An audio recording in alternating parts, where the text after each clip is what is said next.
Hello everyone, welcome to सतत ज्ञान। देखिए, इस वीडियो में यूपी ट्रिपल एस सी का जो डॉक्यूमेंट वेरिफिकेशन होता है उसमें अमूमन अभ्यर्थियों को कुछ समस्याएं होती हैं जो कि एनओसी से संबंधित हो सकती हैं या रेजिग्नेशन से संबंधित। कई अभ्यर्थियों को डोमिसाइल और कास्ट सर्टिफिकेट में समझ में नहीं आता है कि कब का होना चाहिए कब का नहीं।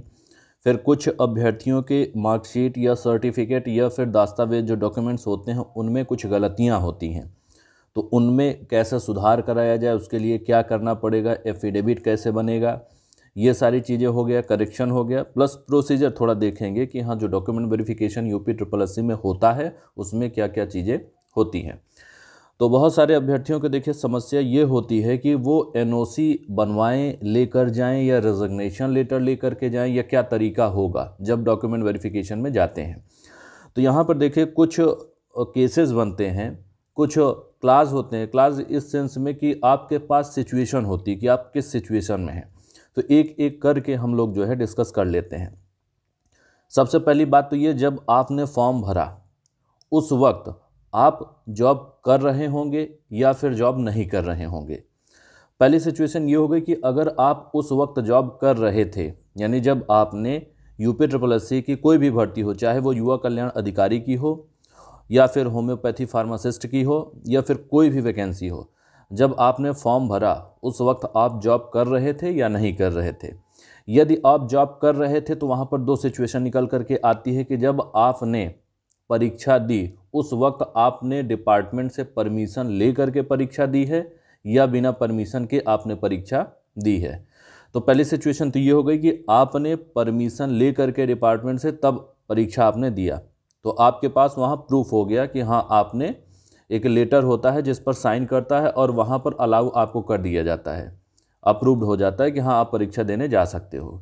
दूसरी चीज़, अगर आपने परमिशन नहीं लिया है तो उसके लिए अभी आपको क्या करना है, लीव एप्लीकेशन एक लिखना है, या जो भी आप देखेंगे एक लेटर आप लिखेंगे जिसको एनओसी बोलते हैं। अमूमन आप देखेंगे एनओसी बोला जाता है। तो आप एक एनओसी बनवा लें यदि उस वक्त आप जॉब कर रहे थे जब आपने परीक्षा दिया। अगर आपने परमिशन लिया था तो उसी में आगे आपको फिर से फॉरवर्ड करवा लेना है कि हाँ डॉक्यूमेंट वेरिफिकेशन के लिए आपको जाना है और आपको परमिशन मिल जाएगी। यदि आपने परमिशन नहीं लिया था तो आप एक एनओसी बनवा लें। पहली सिचुएशन ये हो गई जब आप जॉब कर रहे थे। दूसरी सिचुएशन ये हो गई कि आप जॉब नहीं कर रहे थे और जब आपने परीक्षा दे दी उसके बाद आपने कहीं ज्वाइन किया है, यानी कि फॉर्म के वक्त नहीं लेकिन उसके बाद में आपने जॉब जो है शुरू किया है। उस सिचुएशन में ये होगा कि आपको एक लेटर लिखना पड़ेगा जिसको एनओसी आप बोलेंगे। एनओसी आपको बनवाना पड़ेगा डिपार्टमेंट से, आप एनओसी बनवा करके उसको आप ले जाएंगे। तीसरी सिचुएशन ये हो सकती है कि आप जॉब कर रहे थे या नहीं कर रहे थे, दोनों सिचुएशन होगी, लेकिन अभी आपने जो है नौकरी छोड़ दी है। उस सिचुएशन में आपके पास रेजिग्नेशन लेटर होगा, आपको रेजिग्नेशन लेटर ले करके आयोग में डॉक्यूमेंट वेरिफिकेशन के लिए जाना पड़ेगा। तो ये तीन सिचुएशन है। अब बहुत सारे अभ्यर्थियों का देखिए प्रश्न ये होता है कि एनओसी लगेगी कि नहीं लगेगी। एनओसी लगने ना लगने का सवाल यहाँ पर नहीं होता है, वो आपको मेनली देखेंगे तो ज्वाइनिंग के टाइम पर लगती है। लेकिन अभी आपको करना क्या है, जब आप जॉब कर रहे होते हैं तो आपके पास एक प्रान नंबर होता है, ठीक, प्रान नंबर होता है और बहुत सारी उसमें डिटेल्स होती हैं। डिटेल इस सेंस में हो गई कि एक सिस्टम होता है, एक डिपार्टमेंट में आप जॉब कर रहे हैं, आपका प्रान जनरेट किया जाता है। जब आप उस डिपार्टमेंट को छोड़ करके किसी दूसरे डिपार्टमेंट में किसी दूसरी वैकेंसी के थ्रू जॉब करने जाते हैं तो आपका प्रान ट्रांसफ़र भी होता है। और दूसरी सिचुएशन ये हो सकती है कि आपका नया प्रान बने। जब आप एक प्रॉपर चैनल के थ्रू जाते हैं, जैसे आप अभी जॉब कर रहे हैं, डॉक्यूमेंट वेरिफिकेशन के लिए आप आते हैं, वहाँ पर आप एनओसी लगाते हैं, सारी प्रक्रियाओं को पूर्ण रूप से उसका पालन करते हैं, आपका प्रान जो है वो ट्रांसफ़र हो जाएगा। तो प्रान नंबर एक ही रहेगा, वो ट्रांसफ़र हो जाएगा।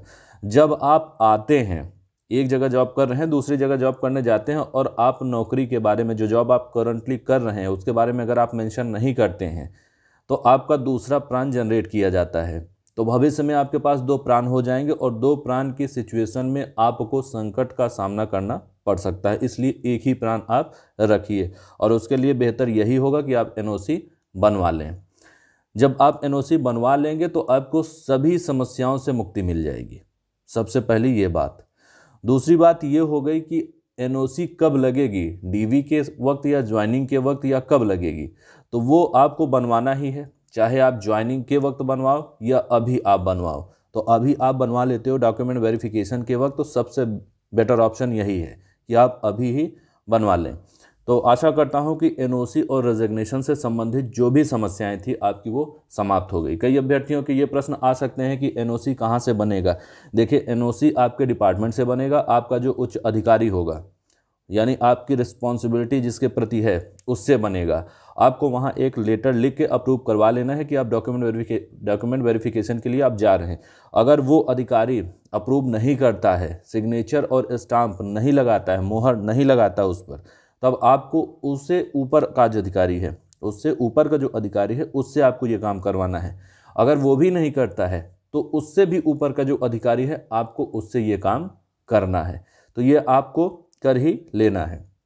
ये हो गया आपका एनओसी रेजिग्नेशन से संबंधित। दूसरी चीज़, कई अभ्यर्थियों के दिमाग में ये चलता है कि डोमिसाइल कब की लगेगी, कास्ट सर्टिफिकेट कब का लगेगा।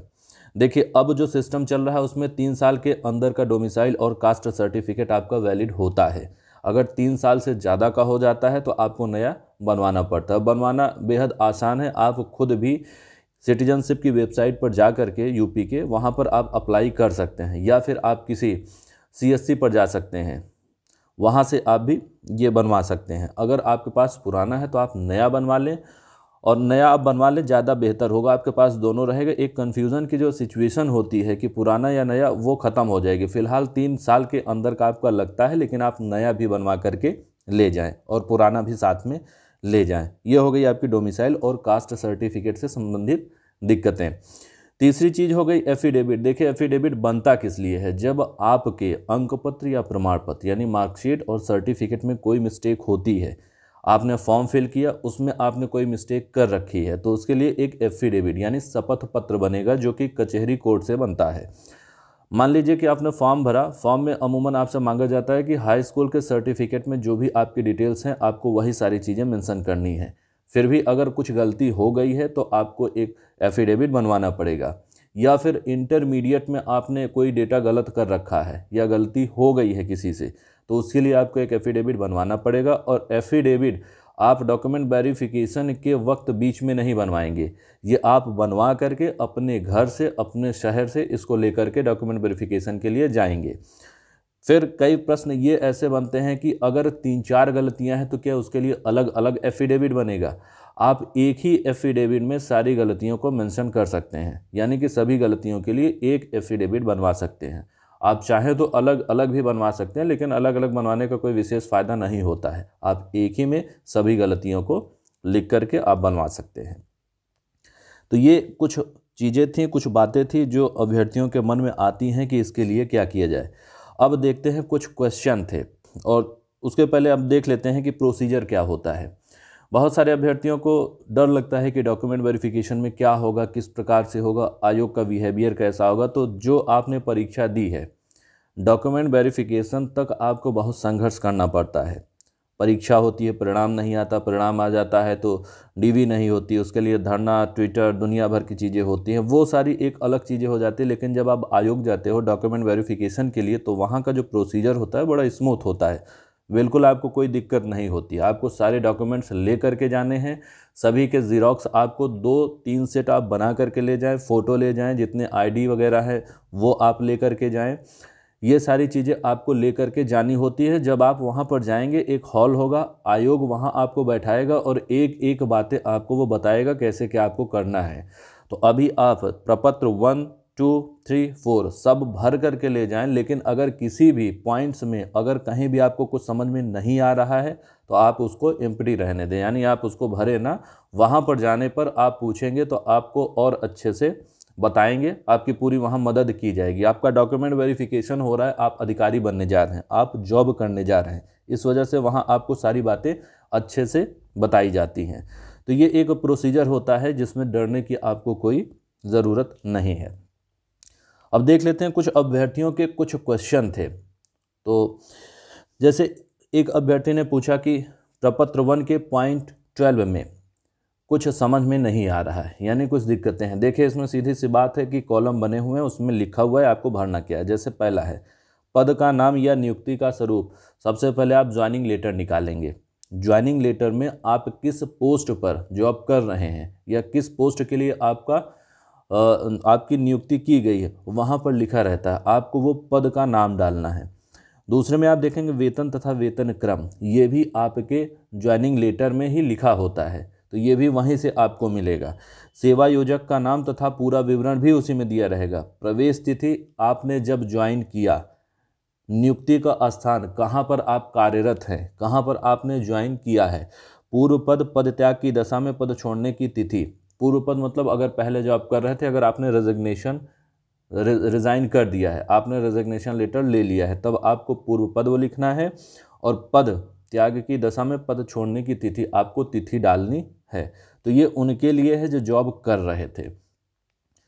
अगला देखिए प्रश्न है पॉइंट नंबर 9 में फिर से क्लैरिफिकेशन, ये कि जॉब अभी लगी है, फॉर्म युवा के फॉर्म से पहले फॉर्म था और ज्वाइनिंग जनवरी में ही हुई थी, तो एनओसी और जॉब के लिए रिज़ाइन शो करना पड़ेगा या नहीं। देखिए अगर आपने जॉब छोड़ रखी है, यानी आपने रेजिग्नेशन दे दिया है, रिज़ाइन दे दिया है, तो आपके पास रेजिग्नेशन लेटर होगा, आप उसको लेकर के जाइए, एनओसी की कोई ज़रूरत नहीं पड़ेगी।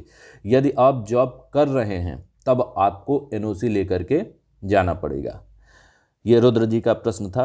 दूसरा देखिए अरविंद यादव जी का है, सर मैं होम्योपैथिक फार्मासिस्ट का फॉर्म भरते समय इंटर, हाई स्कूल सर्टिफिकेट और डिप्लोमा लगाया था, क्या अब से अपना ग्रेजुएशन का भी सर्टिफिकेट लगा सकता हूं क्या?